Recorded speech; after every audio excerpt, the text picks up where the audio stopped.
YouTube ज्ञान में आपका स्वागत है। हम साइंस की बात कर रहे थे। ये जो हमारा वीडियो है उसी कड़ी में अगला वीडियो है। पिछले जो हमने लेक्चर्स में बात की थी उसी के आगे हम आज टॉपिक शुरू करेंगे। और आज का जो हमारा टॉपिक होगा फिजिक्स के अंदर वो होगा अभिकेंद्री बल। बल की ही बात कर रहे थे हम।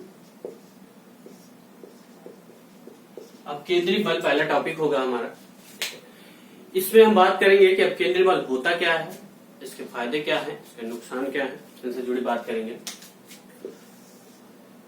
मान लीजिए ये एक रस्सी है जिसपे एक पत्थर बंधा है और यहाँ पे हम अपने हाथों से इसको चारों तरफ घुमा रहे हैं। ठीक है, ये रस्सी जो तनी हुई है, ठीक है, ये चारों तरफ ऐसे घूम रही है। मान लीजिए हम ऐसे लेके घुमा रहे हैं। ठीक है, सिंपल से एग्जांपल है, समझने की कोशिश कीजिएगा। तो ये जो बल है जो इस टुकड़े को अंदर की ओर खींचे हुए है, ये हर जगह लगेगा, यही है अभिकेंद्री बल। तो इंग्लिश में बोलते हैं सेंट्रीपीटल फोर्स।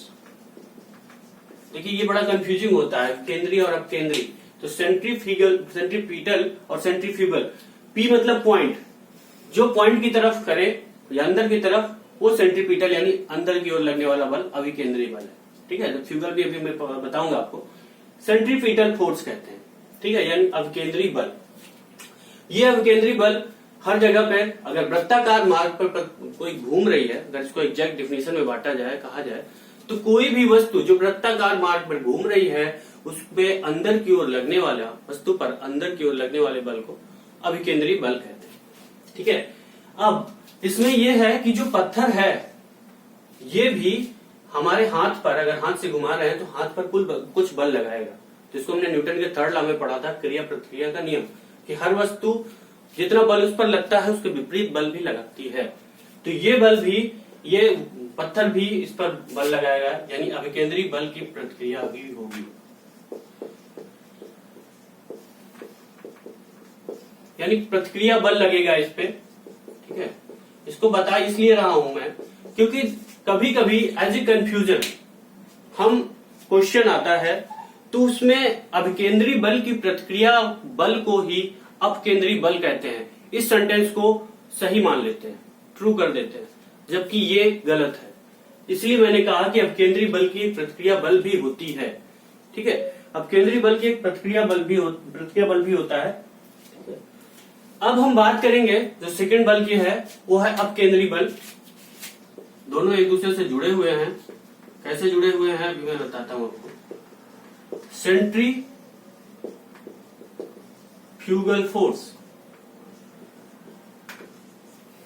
ठीक है, ये सेंट्रीफ्यूगल फोर्स क्या है? ये वस्तु घूम रही है। ठीक है, ये वस्तु वृत्ताकार मार्ग पर घूम रही है।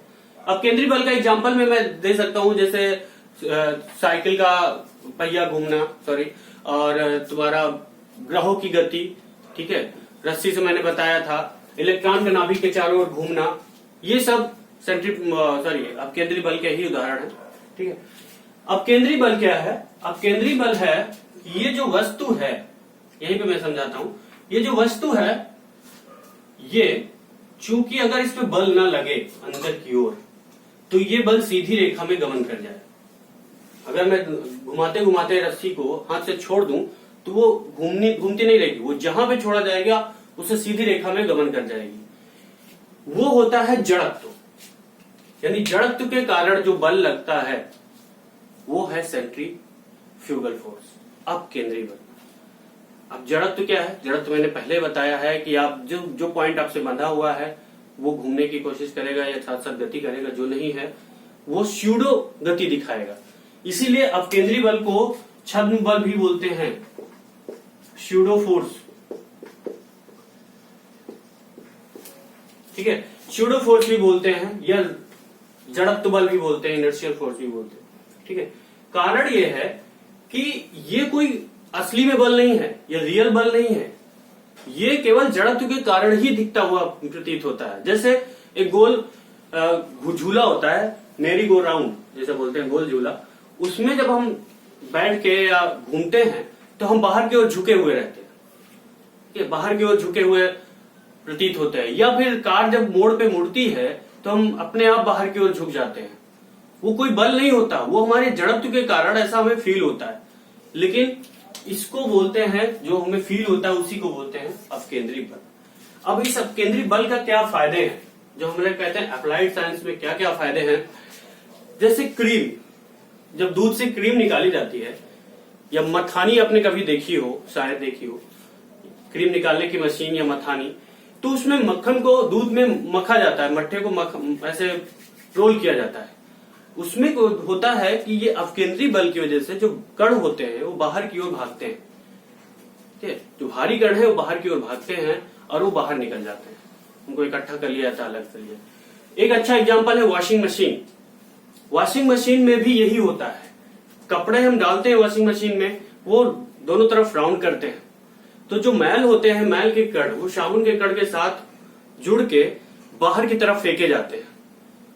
कपड़ा घूमता है, कपड़े से अलग होने के लिए बाहर की तरफ वो फेंके जाते हैं। ये है अपकेंद्री बल का सबसे बढ़िया एग्जाम्पल। ठीक है, अपकेंद्री और अपकेंद्री आपको समझ में आ गए होंगे।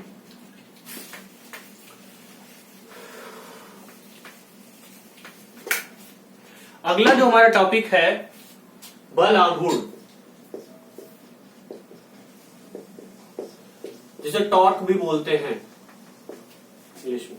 ठीक है, ये बल आघूर्ण क्या है? बल आघूर्ण ये है कि जब हम किसी चीज पे बल लगाते हैं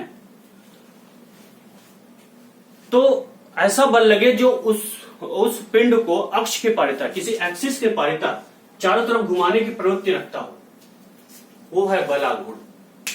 ठीक है, थोड़ा सा और इजी करता हूं मैं कि आप एग्जांपल लीजिए, दरवाजा होता है।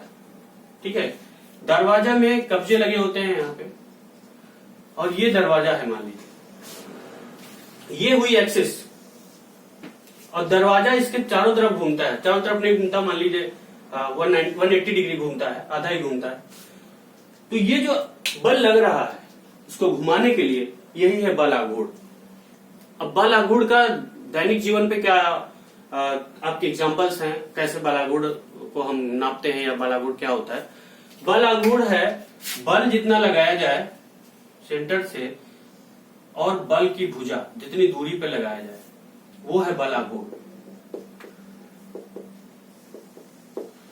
यानी बल, ये बल बाहु, ये बल भुजा। ठीक है, इसको समझिए, ये कॉन्सेप्ट समझिए, आपको याद करने में बहुत आसानी हो जाएगी। जो पॉइंटर हैं वो आपको आसानी से याद हो गए अगर कॉन्सेप्ट आपने समझ लिया।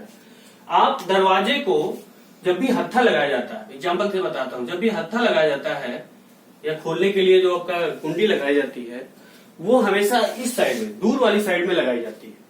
दूर वाली साइड में लगाने का कारण क्या है? ये कारण है बल आघूर्ण, टॉर्क। बल और बल बाहु, जितना ज्यादा बल बाहु होगा, बल की भुजा जितनी लंबी होगी, उतना ही ज्यादा बल आघूर्ण लगेगा। अगर हम दरवाजे की हत्थी यहाँ पे लगा दें, आपने देखा होगा कभी भी दरवाजे का हत्था बीच में नहीं लगता, इस साइड नहीं लगता, सबसे लास्ट साइड में लगेगा। उसका कारण है कि हमको कम बल लगा के ज्यादा काम मिले, या आसानी से हम दरवाजा खोल सके। ठीक है, ये एक सदिश राशि है, और मात्रक हमने व्युत्पन्न मात्रक में बताया था, मात्रक कैसे निकालते हैं। तो बल का मात्रक है न्यूटन, बल बाहु होगा मीटर में, तो न्यूटन मीटर इसका मात्रक। ये छोटे छोटे टॉपिक्स हैं, लेकिन बहुत कंफ्यूज करते हैं। अगर आप एक बार अच्छे से इसको समझ गए तो फिर आपको कभी भी कोई प्रॉब्लम नहीं होगी। ठीक है, अगला जो टॉपिक है वो है बल युग्म, कपल।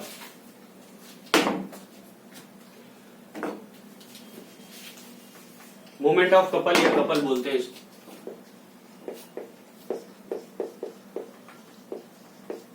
अब ये क्या है? जब दो बल एक साथ लगे, एक समान मात्रा में लगे, युग्म से समझ रहे होंगे आप। दो बल एक साथ लगे, एक समान मात्रा में लगे, लेकिन एक दूसरे के विपरीत। समझिएगा इसको। अगर हम पानी का टैप है, पानी का नल है, उसको खोलने की कोशिश करते हैं, तो हम एक तरफ बल लगा के काम नहीं कर सकते, हमको दोनों तरफ बल लगाना पड़ेगा, तब आसानी से खुलता है। अब दोनों अपोजिट डायरेक्शन में, मतलब जब हम खोलते हैं तो दोनों हाथ और इसका उंगली का यूज करते हुए एक दूसरे के विपरीत बल लगाते हैं और दोनों साथ साथ लगाते हैं, आसानी से खुल जाता है। जैसे चाबी होती है, ताले में चाबी, आप ताला बंद करें या खोलें, आपको दोनों तरफ बल लगाना पड़ेगा। ठीक है, तो ये जो बल लगता है यही है बल युग्म। किसी वस्तु पर बराबर परंतु विपरीत दिशाओं में लगाए गए बल को बल युग्म कहते हैं। गाड़ी का स्टीयरिंग व्हील भी आप समझ सकते हैं, जो गाड़ी का स्टीयरिंग व्हील होता है उसमें भी हम दोनों तरफ बल लगाते रहते हैं। समान अगर लगाएंगे तो ज्यादा आसानी होगी, समान नहीं लगाएंगे तो दिक्कत होगी, इसलिए दोनों तरफ हम समान बल लगाते हैं लेकिन विपरीत दिशा में। तो ये है बल युग्म। ये छोटा सा वीडियो था हमारा। इस वीडियो में हमने 4 चीजें समझाई आपको, अभिकेंद्री, अपकेंद्री, बल युग्म और बल आघूर्ण। ये छोटे छोटे टॉपिक हैं, लेकिन बहुत कंफ्यूज होते हैं। अब मैं आपसे एक सवाल करता हूं, बल युग्म का, ये बल युग्म सदिश राशि है या अदिश राशि है, इसका आप मात्रक कमेंट बॉक्स में हमें बताएंगे। ठीक है, कोशिश कीजिएगा। धन्यवाद। इस वीडियो में इतना ही। अगर आपको यह वीडियो पसंद आया तो लाइक करें, अपने दोस्तों के साथ शेयर करें, साथ ही सब्सक्राइब करते हुए बेल आइकन भी दबा लें। Thank you.